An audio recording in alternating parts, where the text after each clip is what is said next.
J'ai envie de dire que dans ton métier, tu es un aigle. Et, oui, Et moi, je suis juste un faucon, moi. Non, pas du Mais tout. si, Non, ah non. bah si. Non, non. Si, absolument. Si, Regarde, la spécialiste, elle est d'accord. Oui, oui, moi je suis Voilà. d'accord. Je vais vous emmener justement un peu en hauteur pour aller assister à des vols de rapaces. Vous qui aimez la région, les cités médiévales, vous savez qu'on a souvent comme ça des spectacles de fauconnerie magnifiques. Ces spectacles peuvent susciter de véritables passions qui font naître de nouvelles vocations. C'est ce qui est arrivé, par exemple, à Raphaël Arnaud. Il a complètement changé de voie professionnelle. Au départ, il est ingénieur en pétrochimie. Eh bien, c'est à lui qu'on doit le fameux Rocher des Aigles, une magnifique fauconnerie. Quelle reconversion. Qui est située exactement à Rocamadour. On peut y voir des rapaces, des perroquets du monde entier, jusqu'à 60 espèces d'oiseaux différentes. Et s'ils ont parfaitement réussi à s'adapter à ce milieu, c'est bien grâce à l'excellent travail de Raphaël. Voler à dos d'aigle, c'est le rêve de cet homme, Raphaël, qui a tout quitté pour s'occuper de la protection des rapaces. Quand je regarde un oiseau voler, j'admire toujours sa faculté de pouvoir se déplacer dans le ciel. Hein. C'est un peu le rêve d'Icare de chacun d'entre nous. On aimerait bien pouvoir voler avec l'efficacité et la majesté de ces oiseaux. Son rêve s'est ancré en ce parc animalier qu'il s'en approche. C'est un aigle de la savane africaine. 450 rapaces sont présentés aux 90 000 spectateurs qui viennent assister au spectacle chaque année. Différentes espèces sont présentées à travers des animations très périlleuses qui demandent un travail quotidien pour ces dresseurs. Ils ont une super vue. Nous, on a juste à lever le poing. On leur apprend ça depuis qu'ils sont tout jeunes. Et ensuite, en levant le poing, c'est le signe de communication. Et ils reviennent. Des vols en altitude, mais aussi en arène, où le public a un contact privilégié avec ces oiseaux. Oh là là là là. Voilà. Après, les vautours sont impressionnants et puis l'aigle américain qu'on a vu était vraiment très beau. Grâce aux recettes de ces spectacles, Raphaël a pu préserver 60 espèces dans le Lot. Disparues dans les années 70 à cause des pesticides et du plomb, les rapaces sauvages ont été réintroduits en France dans les années 80. Je suis quand même un peu inquiet pour l'avenir de ces magnifiques oiseaux. Parce que le problème maintenant, c'est plus trop les pesticides, c'est plus trop la pression de chasse, mais c'est surtout la destruction de leur habitat.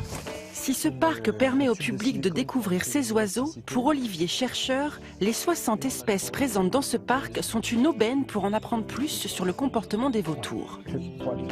Aujourd'hui, il installe une borne GPS sur le dos de l'oiseau afin de mieux comprendre les déplacements de l'animal.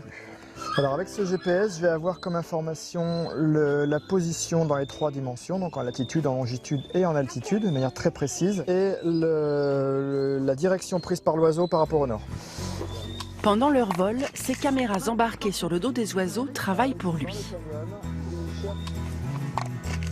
Et après des études approfondies, il apparaît que leur fonctionnement en groupe se rapproche étrangement de celui des loups. Dès qu'il y a un vautour qui va trouver une carcasse, le premier va rejoindre, le deuxième va rejoindre le premier qui a trouvé, le troisième va rejoindre le deuxième, etc.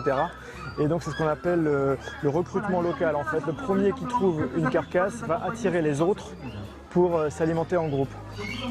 Observer les rapaces du parc pour mieux les comprendre, mais aussi préserver leur habitat menacé par l'homme, voilà toute la sève qui anime nos amoureux des oiseaux. Voilà, c'est un très très grand succès, hein, ce Rocher des Aigles. Il y a 150 000 spectateurs en moyenne dans une saison qui dure seulement de mars à septembre. Ça marche très très fort.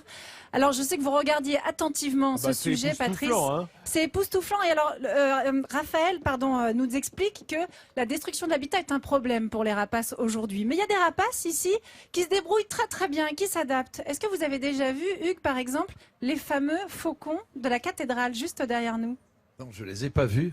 Mais je suis fasciné par les... Eh bien, regardez ces images. Il y a ici des faucons qui se sont installés depuis quelques années, des faucons pèlerins. Ce sont des faucons qu'on voit beaucoup en fauconnerie et qui retrouvent sans problème un habitat en ville. Ils aiment particulièrement, normalement, ils s'installent sur des rochers. Hein. Donc là, ils ont trouvé un habitat qui leur convenait très bien. Et si on a ces images, eh bien, c'est grâce à une collaboration. Je voudrais vous présenter tout de suite Christophe Morel, qui vous a rejoint. Bonjour Hugues, il est juste ici. Bienvenue. Bonjour. Bonjour Christophe. Bonjour. Christophe, vous êtes le directeur de la Ligue protectrice des oiseaux du Tarn.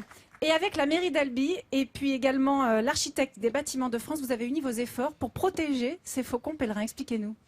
Oui, alors comme l'expliquait effectivement le reportage précédemment, les interventions humaines sont parfois la cause de la disparition de bien d'espèces animales. Et le faucon pèlerin, il faut savoir qu'il avait disparu de beaucoup de pays européens et des États-Unis. On en profite de votre présence pour saluer Alain Bougrain-Dubourg, qui est un ami de l'émission et qui est venu nous rendre visite ici à Midi en France.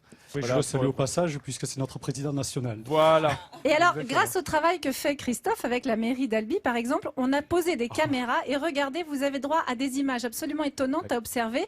C'est la dernière couvée, on peut dire ça, Christophe, Oui, de tout à fait. Madame la Fauconne. Voilà, c'est la 16e année consécutive où la femelle a pondu dans un nichoir qu'on a installé et aménagé. Et donc, effectivement, 4 œufs ont été pondus entre fin février et super. début mars. Le dernier œuf, c'était il y a une semaine, c'est ça C'était le 7 mars. Ah, Donc donc, les, pas- ah, voilà, pas les loin, naissances pas se sont attendues autour du 10-12 avril. Donc théoriquement, on devrait avoir 4 jeunes, nous l'espérons. Alors, on ne peut pas montrer les images tout de suite, évidemment, Bien sûr. de l'éclosion, mais on a celle de l'an dernier. Mais non, Si, regardez. t'es trop forte, toi. Christophe, expliquez-nous. Là, alors là, c'est...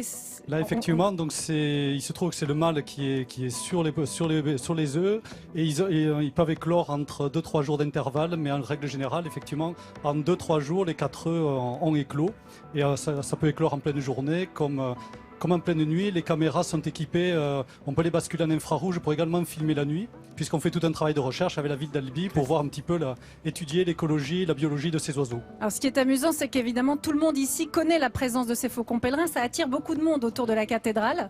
Regarde, c'est Patrick Carmouze. Ils se nourrissent comment alors? Alors la particularité de ce faucon, c'est qu'en fait, il se nourrit que d'oiseaux qui capturent en plein vol. Des pigeons, par Donc exemple. ils volent, ils ont Voilà, gardé ils leur capturent instinct. principalement des pigeons, aussi bien au-dessus de la place Faudrait leur Sainte-Cécile où indiquer nous la nous place trouvons. Saint-Marc à Venise, il y a un bon garde-manger là-bas. Ils auront de quoi. Ouais. Mais ce qui est amusant, c'est que vraiment, c'est la même femelle qui est là et qui revient chaque année pondre ses œufs ici à Albi. Alors, Oui, depuis que les caméras sont installées, qu'on filme depuis le printemps 2008, c'est effectivement la même femelle et il reste présent sur la cathédrale toute l'année en fait. Quand on pense rapace, on pense souvent aux grands rapaces, que sont les aigles, bien entendu. Mais le faucon pèlerin, c'est un petit oiseau. Combien ça pèse? Enfin, Alors la femelle qui est plus grosse que le mâle, désolé, donc, mais la femelle pose 1,2 kg J'arrive. à peu Ouais, c'est près, pas voilà, énorme. pour 1,10 m d'envergure. Voilà. Ah, Chez c'est les quand même- rapaces, c'est quand souvent même pas le mal, mâle ça. est plus petit que la femelle. Et Et vous aviez raison de le dire, c'est une vraie passion pour les Albigeois, les Tarnais, mais les Albigeois qui ont adopté ces faucons. Donc on les regarde, il y a un site, il y a un blog, vous avez un blog, on peut regarder les vidéos dès qu'elles sont mises à jour, tapez sur internet, vous trouverez facilement. Et dès le 10 avril, on attend les premières naissances, et bien après il y aura la chasse. Et si vous allez au pied de la cathédrale du côté des jardins de la Berbie, vous regardez en l'air avec des jumelles et même avec vos yeux, vous verrez ces animaux Et partir rien que d'en chasser pour parler, tous nourrir les petits. pigeons étaient en train de s'envoler, là ils paniquent déjà. Voilà, C'est un très beau spectacle. Merci. Bravo. effectivement, Pas pour merci, être oui, pigeon parce ici, qu'on met en place des animations chaque année avec la ville d'Albi au mois de mai pour faire découvrir l'apprentissage à la chasse des jeunes par les parents. Et c'est spectaculaire, c'est une démonstration de fauconnerie, mais les oiseaux sont totalement sauvages. Voilà, merci. Ce sera donc au mois de mai. Merci beaucoup Christophe Morel. Merci. Merci Églantine, merci aux précisions de Nicolas et merci Christophe. Bravo pour votre travail.